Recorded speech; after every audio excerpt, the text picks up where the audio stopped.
Okay, so continuing on in our CPC review, in this video, we are going to examine the 60,000 series for the nervous, eye, ocular, adnexa, and auditory system, as well as the 70,000 series for CPT coding for radiology.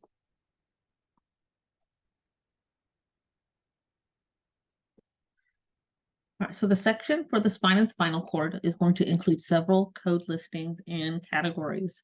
This section begins with instructions regarding imaging and catheter-based treatments of targeted areas. Included in this section are injection, drainage, or aspiration, catheter implantation, reservoir and pump implantation, and laminectomies. The main distinction in this condition being treated, the main distinction in the condition being treated, coding spinal procedures requires considering the condition, the approach, unilateral or bilateral, and if multiple procedures were performed. A spinal tap or lumbar puncture is listed in injection, drainage, and aspiration section.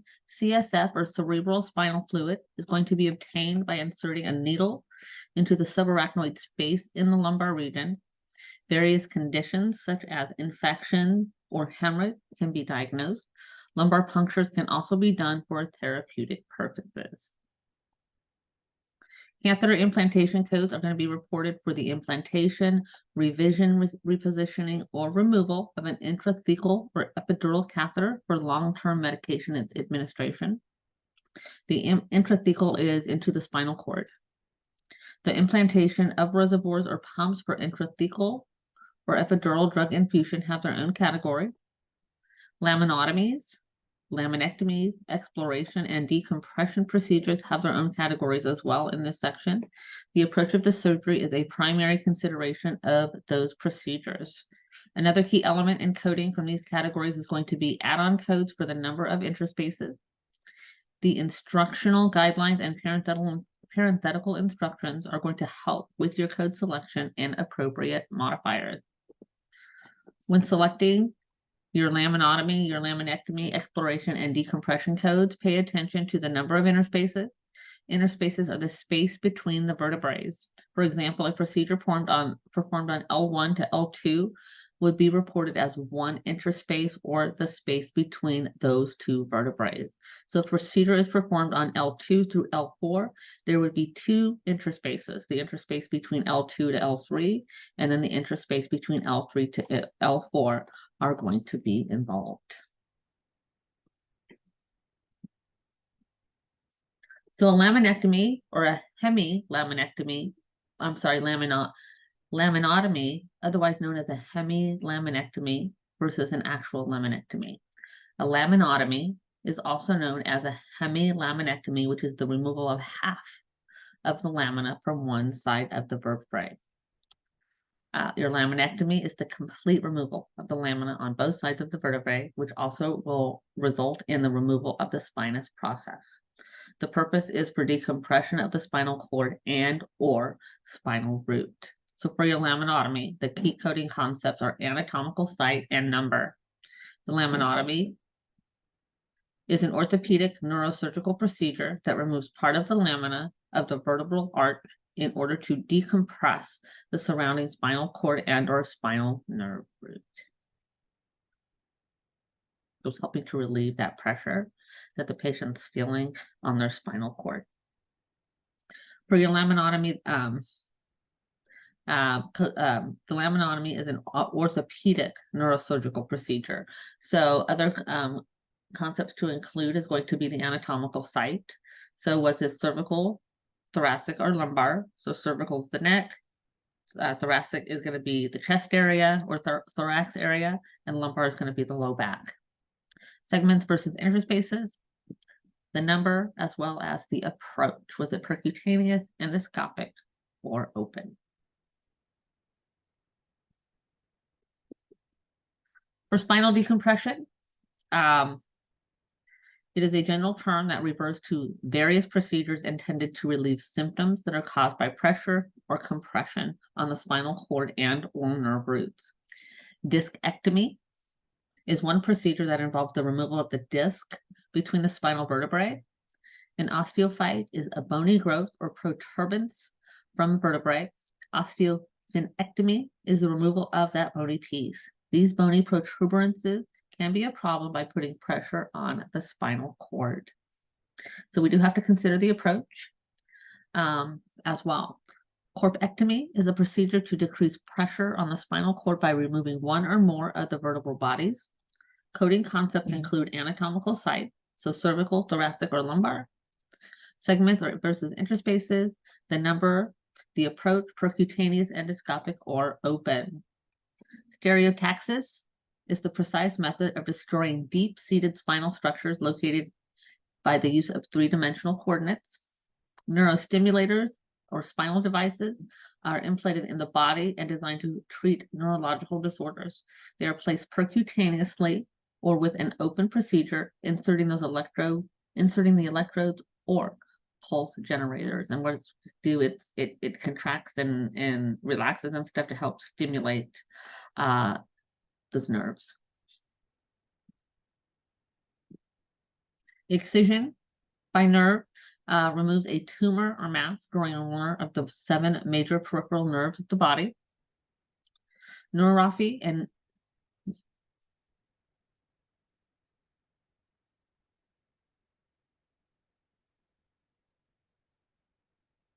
neuropathy with nerve graft categories list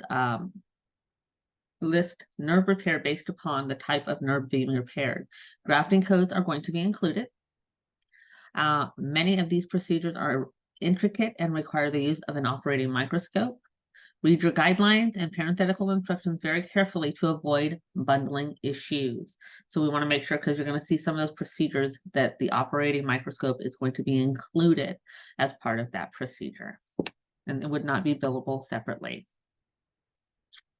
Your neurology or neuromuscular section of the nervous system. This is going to include our sleep studies, EEGs, muscle and range of motion testing, EMGs, chemo guidance, EP or reflex testing, as well as your neurostimulator analysis and programming. Your sleep studies or sleep testing is found in this section. Many parameters of sleep are recorded, including an EKG or electrocardiogram, airflow, respiration, and many others. Recordings require continuous monitoring for at least 6 hours.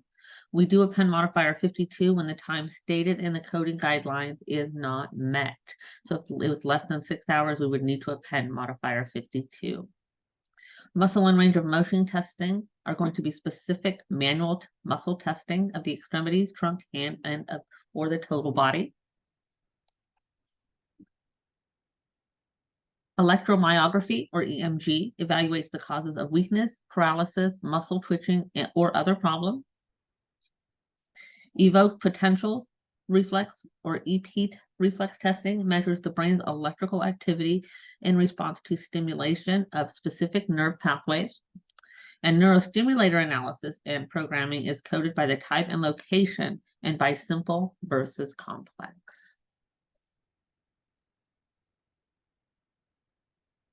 For the eye and ocular adnexa, there are 3 procedures for the removal of the eye: asphyxiation, enucleation, and exenteration. Eyeball codes listed first include 3 ways to remove the eye. Malignancy is most often the reason for this dramatic surgery. Invesceron of ocular contents is removal of the contents of the eyeball, leaving the sclera, muscles, and sometimes even the cornea. Enucleation is the removal of the entire eyeball without rupture. Conjunctiva may remain. Codes specify if an implant is placed and if muscles are attached. Implant codes are for the permanent implant placement, not for a temporary placement. An exenteration of the orbit is an invasive surgery. This describes removal of contents of a cavity. The underlying condition is more serious or invasive. In this case, muscles, fat, and even bone may be removed. Secondary implant procedures list secondary procedures. In these situations, modification of an implant, secondary implant placement, reinsertion or removal of an implant may be required. In the case of an exenteration, or a more serious cancer, it may be best to allow healing of the area before placing an implant. So we also have to remember the concept. So with or without implant, with or without muscle reattachment, or with or without bone or muscle removal. And then the operating microscopes. Most procedures on the eye are performed with a operating microscope and are going to be included in the procedure code. So we would not report CPT code 69990 with all of these following codes for the eye and ocular adnexa.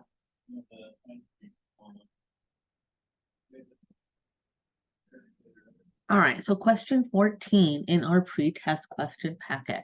We have an 88-year-old female with progressive refractory meningioma. The plan is to treat with radiosurgery. So the patient is having stereotactic radiosurgery. There's a thermoplastic mask, CT stereotactic localization, and then radiosurgery planning, 1 lesion simple. Radiosurgery planning, 1 additional lesion. So in looking at our documentation, it talks about how they get what they did to prepare the patient. And that radiation was then commenced with the patient to each of the lesions through 5 arcs for each lesion. The head frame was removed and the pin sites were dressed.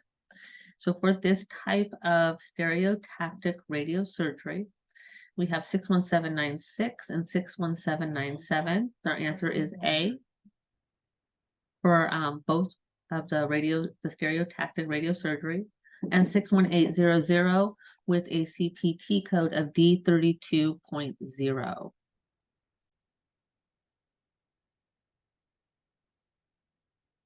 So when we look at the guidelines, code 61796 and 61797 involve your stereotactic radiosurgery for your simple cranial lesions. Simple cranial lesions are those lesions that are less than 3.5 centimeters in maximum dimension and do not meet the definition of a complex lesion that is provided here below. So we report 61796 when all lesions are simple. So in our CPT index, we would go to brain, radiosurgery, and then for lesion, or we could go to radiosurgery, brain, and then lesion, and it's still going to give us that range of codes. Refractory meningiomas are usually benign. And then for ICD-10, we would go to our table of neoplasms, go to brain, look for meninges, and then benign, and that's going to take us to the column to give us D32.0 for our benign neoplasms of the meninges, unspecified. And then question 15, foreign body, right external ear canal, general anesthesia, post-op diagnosis is the same. So the procedure is the removal of a foreign body using the operating microscope. So date of procedure 5/12/08, time began 10/21, time ended 10/22. Description, a pearly white plastic ball was seen visually obstructing the entire ear canal. Gently with a curette, this was teased out of the ear canal atraumatically. So we have just a removal 69205 with diagnosis T16.1XXA. So we got those placeholders for locations 5 and 6. So it would be D.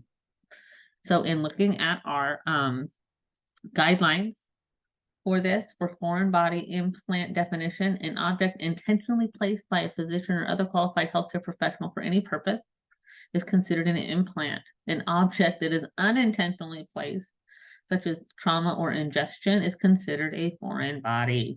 Little kids are very, very good at doing this. So in our CPT, we would go to ear removal, foreign body, or we could go to removal, foreign body, and then auditory canal, external with anesthesia, and it would direct us to 69205. And then making sure you're reviewing your guidelines for that 7th character placement and the use of a placeholder for our diagnosis code. Diagnosis for foreign body entering through an orifice, ear, external, T16.1XXA, and the A being for initial encounter. All right, so moving forward, we are going to now review the 70,000 series for radiology. So there are some definitions that coders should know, which will help to interpret radiology results and apply correct codes. So oblique is slanting, neither frontal or lateral. Lateral is a side view where the X-beam travels through the side of the body. Lateral.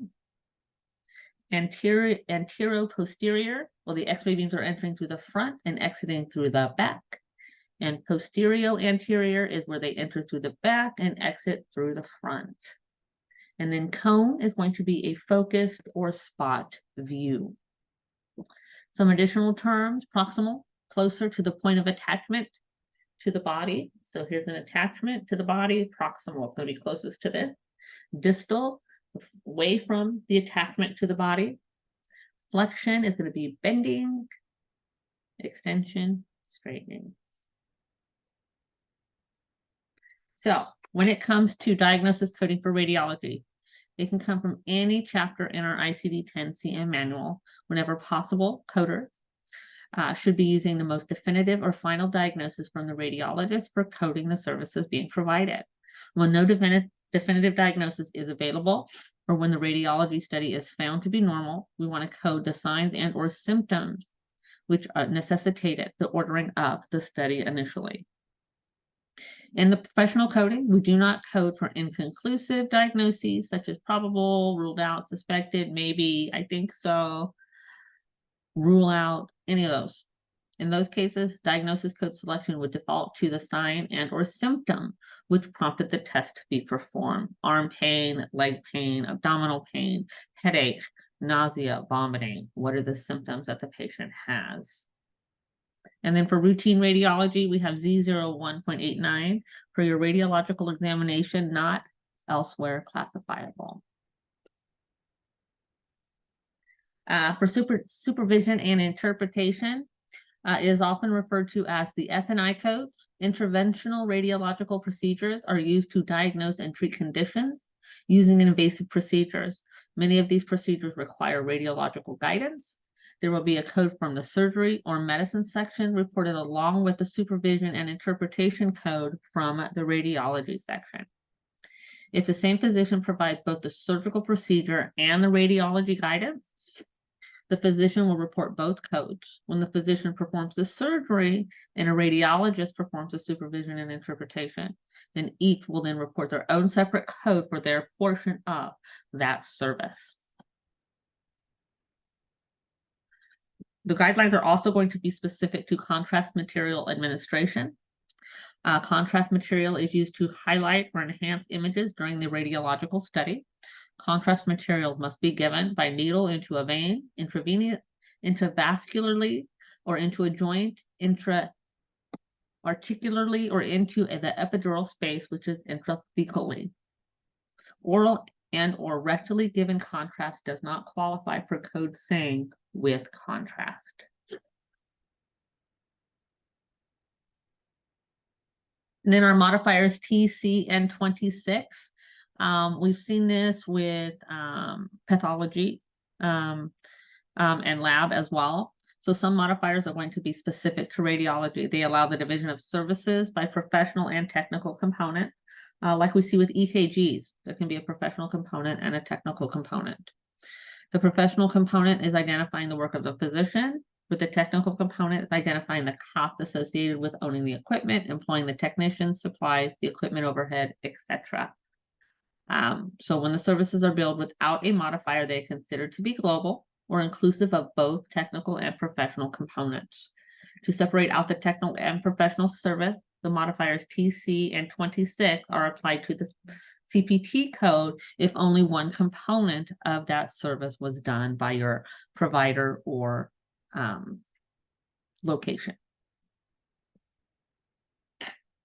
For diagnostic radiology or diagnostic imaging, the coding concepts for this section are going to include anatomical location, type of procedure, the number and type of views, laterality, and whether contrast material was used or not. For a coding tip, you want to underline and highlight the anatomy, highlight the number of views, and highlight or circle your with or without contrast.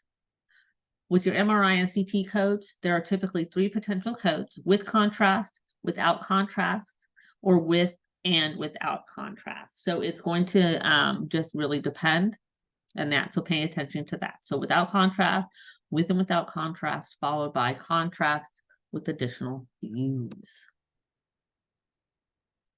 And our transcatheter procedures, these are also supervision and interpretation codes that are used with procedures found in the medicine and cardiovascular section.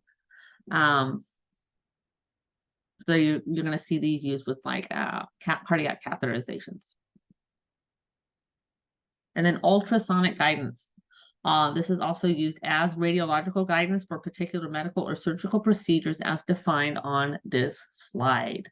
So ultrasound is helping to provide that guidance to make sure that they have reached the correct place that they are looking for, or that they are going to the correct place. So we see periocardiocentesis, vascular abscesses, needle placement, amniocentesis, placement of radiation therapy field. So really all different uses for imaging guidance or ultrasonic guidance.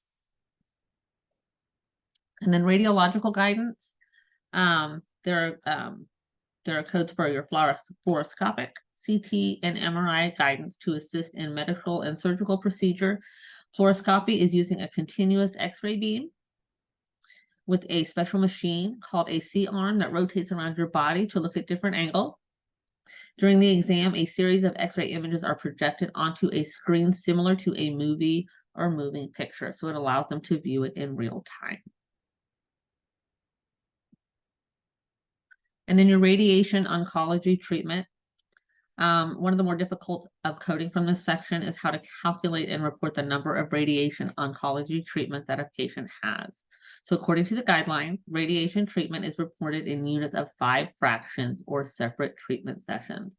The guideline states code 77427 is reported if there are 3 or 4 fractions beyond a multiple of 5 at the end of a course of treatment. 1 or 2 fractions beyond a multiple of 5 at the end of a course of treatment are not reported separately. Again, this is going to be very specialized type of coding that you're going to see in a radiation oncologist office. So here's just a table that can help with the choosing of the correct CPT code when it comes to your radiation oncology. So reduced services modifier is not going to be necessary because it goes up to. So code for the number of fractions or treatment the patient had during the month. So if they had 8 to 12 visits, it would be 77427 times 2. Because you can see above 77427 is for your 3 to 7 visits. So 13 to 17. So it's up to between 8 and 12 visits. So up to that many. If they had 13 to 17 visits, so they could have had just 15, but you would still code 77427 times 3. And then under days or units on the claim form, you would put 13. And then nuclear medicine, you are introduced to some new terms or types of images. PET scans stands for patrician emission tomography, and SPECT stands for your single photo emission computed tomography. PET scans create computerized images of chemical changes within an organ or tissue. SPECT scans often use radioactive tracers and a scanner to record data that a computer constructs into a 2D or 3D image. SPECTs can give detailed images of blood flow to the tissue within the body. Planar studies are flat images of a 2D object, where your tomographic studies create 3D images of a 2D object.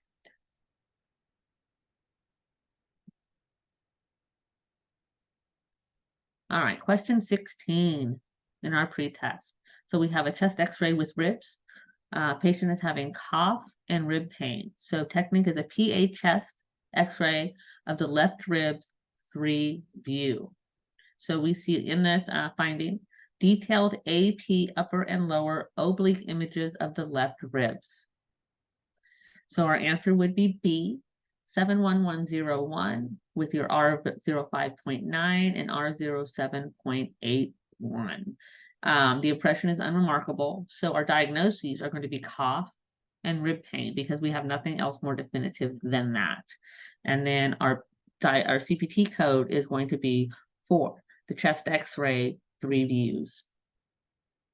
So in our CPT index, we would go to x-ray ribs, and then it would guide us to 71100 to 71111, or x-ray of the chest, 71045 to 71048.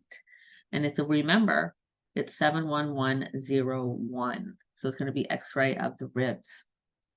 Signs and symptoms, codes that describe signs and symptoms under our guidelines for ICD-10.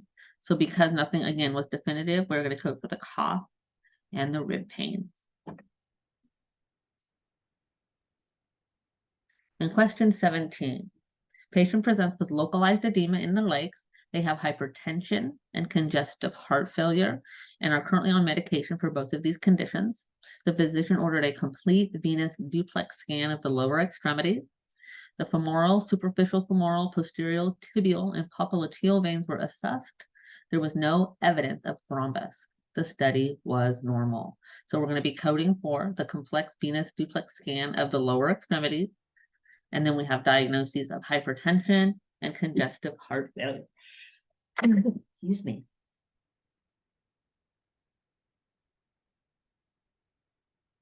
So in reviewing our guidelines, were all the lower extremity veins visualized for a complete unilateral limited scan? Yes. So we have in our CPT index, we could go to duplex scan, venous studies, extremity, or vascular studies, venous studies, and then extremity. And it's going to take us to the 93970 and the 93971. Remembering that our correct code is the 93970.